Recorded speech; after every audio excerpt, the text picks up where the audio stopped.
Махырга кандай карайсыз? Момундай карайм. Лично мен каршымын. Эмне кылайын? Сен каршы болсоң. Махыр деген бул калың.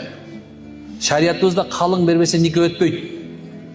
Бирок жанакындай трехкомнатный квартира кереги жок, андай эмес. Ал туура эмес элек. Мага кээ бирлер Казакстандан бери жазышты мага. Эмне үчүн мындай деп айтасыз депчи. Аякта ушундай экен, ошол жактан чыгып кетти. Бизде илгеркиче эле калың эң азы 10 грамм алтын менен эле болот.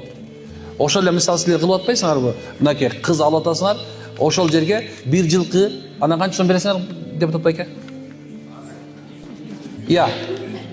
100 миң, 150, 200, мына ошол эле бергиле болот.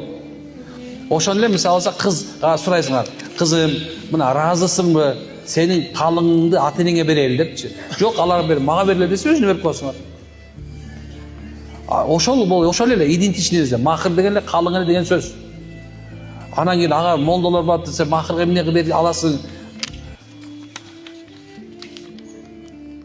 Анын маселеси такыр бөлөк эми. Түшүнүп атасыздарбы? Анын маселеси бар. Илгеркиче эле кыла бергилечи. Макулбу, молдокем биле ушундай кылып атасыңар да, силер деле айтып атасыңар да, момундай деле. Махыр деп мисалы алса, обязательно мисалы кыздын өзүнө бөлүп бериш керек деген нерсе туура. Ал калың деле ошол кыз өзү алат. Бизде болсо ата-энесине берет. Айырмасы ошол эле болду.